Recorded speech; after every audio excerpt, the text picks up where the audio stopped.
AB 2011. So we could go right into that as well. Yeah. There's articles out there, and you as a developer, I'm sure, understand this as well. It's like, okay, we like the direction of the bill, which just is intending to put housing on retail centers because there's a lot more of them, and there's also zoning that are of retail, but inherently there's these municipalities that don't allow housing, and the efficient use of those retail centers is to keep the retail. We're not going to take away the retail. Guess what? We could put that all on the ground floor. We could just put housing above that, right? So it's an efficient Yeah. use of that space.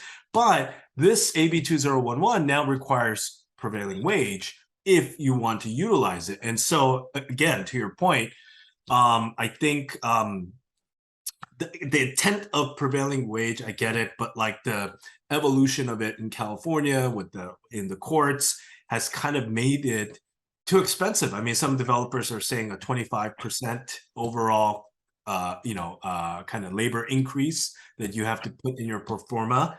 That's standard, that's kind of average, and sometimes location specific, obviously, where you're located, and those numbers will change. What are your thoughts about about prevailing? Well, um, I think you nailed it because it is a great idea Yeah, given again, I love my industry because you learn something new every day, yeah, and things are changing every day. right, New technologies and new systems and new ways to construct and new ways to build a model because I yeah, can just press print. And all of hmm, a sudden I've got a model, which is yeah, me who does it the old fashioned way with an X-Acto blade and actually cutting out the pieces of cardboard. right, The idea that we're going to take underutilized commercial mhm, office or retail space or right, a parking garage right, where you're in a district that does not allow residential yes, and say, we're going to allow residential. But mm, because of that, there's going to be these circumstances.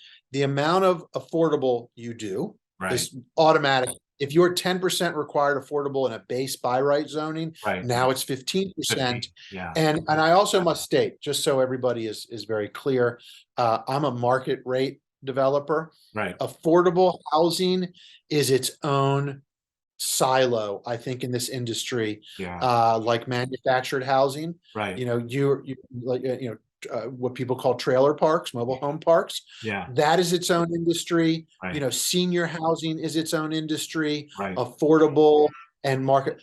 So those who know and do affordable housing with low income housing tax credits, etc., yeah, usually some kind of funding that comes from a government agency. right, Well, the minute you have a government agency, boom, you're going to have prevailing wage. yeah, And the minute the unions know you've got any kind of loan from yeah, any kind of housing and urban development, housing, right, and whatever it happens to be, right, they're the carpenters, their labor, they are electrical yes, unions. yes, I've talked to a number of them through my course here and working through this city.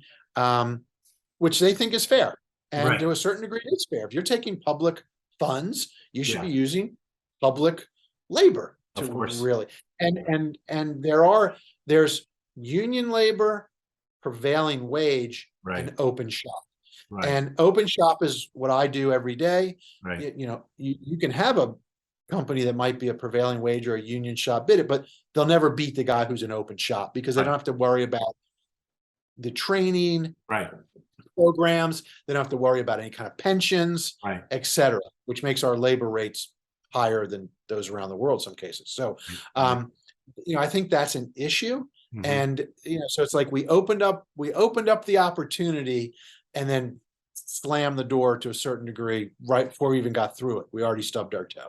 Yeah, I mean, Um, unless these properties are, you're getting them at zero cost somehow, right? So the properties or super distressed, right, would be a way still to make these opportunities work. But outside of that, there aren't. So it's kind of a non-starter for a lot of developers, even though the bill is yeah. effective later this year, right? So And I think and to what you were getting at, and I think the interesting component of this is offices are changing. Yeah. Some companies are demanding everybody in the office. Yeah. Some companies are Disney. going with the Tuesday through Thursday schedule, which is interesting. Yeah. You know, when I talk to people, you know, who I see out and about, either that I see in the elevator or whatever, and I Yeah. hear them talking about, oh, well, my company only has us work Tuesday through Thursday in the office. I'm like, that's great, but what do you do if you work on Tuesday and Sally works on Wednesday and you guys never connect Yeah. and you're not really getting any work done,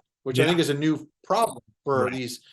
so offices, you know, may start consolidating. We've yet to see. Mhm. Retail, because of, I mean, online, let's face it, 2020 made that permanent. Of course. It's not that you're doing online as an option. That's Yeah. usually everyone's go-to. I'll Right. get a pair of jeans online. Yeah. I'll try on 3. Yeah. I'll return 2, keep the one that fits the best. I didn't have to leave my house, Yeah. you know? So all these big malls, retail strip centers, et cetera, Yeah. they're the primary candidates for this bill. I agree. And as you said, yeah, maybe we can have the retail still on the floor. And it is the jurisdiction's kind of way in urban planning to say, all right, we've had this retail center, which in most cases has a huge parking lot in front of it. Right. Right. So what they ultimately want is take the retail out, just demolish it. Yeah. Build a new building that Yeah. meets the new urban code, which is Right. pull the building towards the street Of with a, course. you know, like a 10 to 12 foot wide street Right. with tree wells, Right. a nice walking environment, Right. now nicely illuminated because you have Right. light generated from the building, Right. exterior lights on the building, making sure, obviously you can never cast light off your property. Right. That's a no-no. Mhm. You also have to always look at those light studies, but a professionally managed mixed-use building in the place of a retail, let's say a 20,000 square foot retail strip center. And Right. now I'm going to put back 10,000 square feet of good retail Right. with 50, 100, 150, 250 units above it. Right. The jurisdiction's like, yeah, that's a great idea. And maybe with the prevailing wage, with a big enough building, with enough economy of scale, It could still work. and then back to the cost of the land, because that's the only fungible thing I got, Yeah. you know, then, and the idea we're going to shoot these through the system. We're going to be much faster. Yeah. For approvals.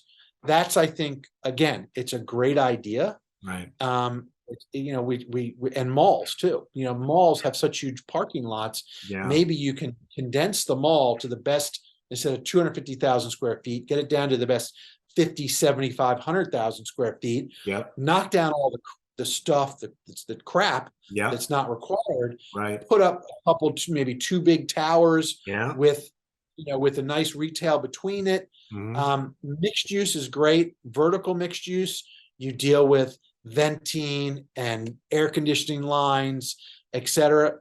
Horizontal mixed use is great. If you could have a retail building and an office building and an apartment building, or whatever the mix may be. If you take a mall site that's, you know, 20 acres, Yeah. 10 acres, 5 acres, you know, you can do a lot. And maybe the apartment building has some surface or a little below grade parking. Right. So the parking number doesn't kill you, and look at the parking ratio. Right. But it's also a great idea because while we look at buildings and say, hey, we're going to have a club room and a fitness room and a theater, or some kind of, you know, spy lounge and a sky deck and all these cool things, you know, that we put in, and now a lot more, you know, working from home. So our 1-bedroom den is going to be the new thing, because, or is it a larger, a business center that's a bunch of, you know, nice pods, but also maybe 4 conference rooms, instead of 1, because now people actually work from home. They want to have someone over to their building. Yeah. They want to do their work together. Yep. So I need a conference room. Right. We used to always consider, you know, grad students who want to have a team meeting to work on a project. So I think, you know, business centers may become not just a place where, you know, long ago, can I send a fax from here, or can I print out this document? Well, now everyone has a printer, or they just print a PDF. People are going paperless. But now the business center is a way of finding a place to work, or like in the case of Eden, 1340, we worked with our management team, our architect, interior designer, and a marketing team at the beginning of the project to decide who's our target market, what are they going to want. So we have multiple amenity spaces in this building, and multiple outdoor spaces and private balconies, so that somebody who works from home, I work from home now. Yeah. I have Yeah. my office today, but I Right. probably go 75% of the time in my office and 25% at home. Yeah. And, where can we go to let small groups of people plug in Right. Wi-Fi throughout the building? Right. I can go online to Outlook. I can send emails. I can download documents. I can have a Zoom call from anywhere in Right. my building. I Right. think that's really cool. And if you look at a mall site or a retail site, or old office building, I mean, old office buildings being converted to resi. Yep. There are two things on the market right now that are cool buildings. One's historic. It's got a parking challenge because it's got no parking to it. Yeah. In my, again, humble opinion. Yeah. And then there are sites where it's like, oh, it's a big office building and it's got a big parking lot, which means you could put up a new adjacent wing, Yeah. hook the two together, Yeah. and in that new structure, maybe be able to create some parking, or in the pad, go below grade for at least half the site. Right. So, and people are creative. I think Jameson's doing they're converting their Pierce Life building, or it was an office building for Pierce Life Insurance Company on Wilshire and Western. That's a converted office to resi project. Well, Yeah. they've always made it clear. I've heard Jamie, the Jamie. president of the company, I think Dr. Lee's daughter. Yeah. There's another very smart person in the city of LA. I don't know why wasn't she at some of these meetings, Right. To decide what is a true way to get some of these bills to be positive and Right. attract equity, not create a bigger hurdle. Right. But I know they have a tremendous amount of office space, which is the way they originally built the portfolio, and have become really high caliber residential developers. Right. And they already own the building. So it makes it easier, right? Once you own the asset. And that's what's interesting about a conversion, is you already have the concrete structure in place. You strip the thing down to the bones. Even if you put in all new MEP, mechanical, electrical, plumbing, you may have to do some work to the structure for new seismic code, but generally you should be already winning the race. Exactly.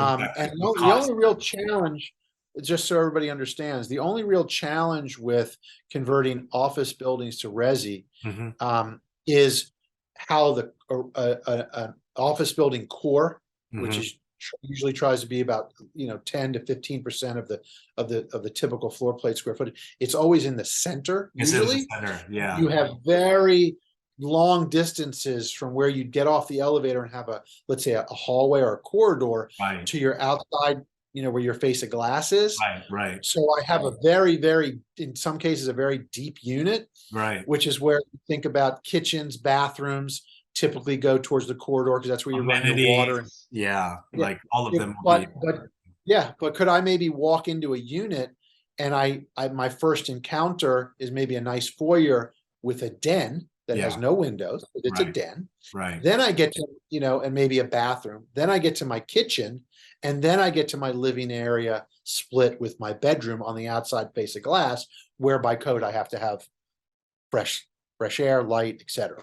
So those that have mastered the conversion, in our next cycle, are going to do very well. Absolutely. I think our partner KTGY, that Brickwork partners with on our concept massing reports, they also have a flex flats concept, and they had mentioned that they're working on a few projects, one in particular in Irvine, which I probably need to check in on. And then I also recently met a startup founder that got institutional private equity funds to just focus on office to resi convergence. But then their concept was a little unique, was that they created kind of an Airbnb for flex apartments. So it's called flex space or flex resi, or or flexi, I believe, flexi homes. And what they were trying to do was essentially only look for office to resi conversions, and they would that would all be on their app, like if it was an Airbnb, and you could rent a home for a day, a week, a month, and some would be furnished, some wouldn't be. So it's merging a lot of these other ideas and putting that into use. The only thing to consider in all of that Yeah. is that technically by code in Los Angeles, Right. a residential lease can be no less than 30 Yeah. They were days, only looking at Orange County or and else you're, Oakland. Yeah. Those or are else you're the, operating a hotel, exactly. and the minute you're operating a hotel, your Yeah. parking requirement, everything goes, Yeah. yeah.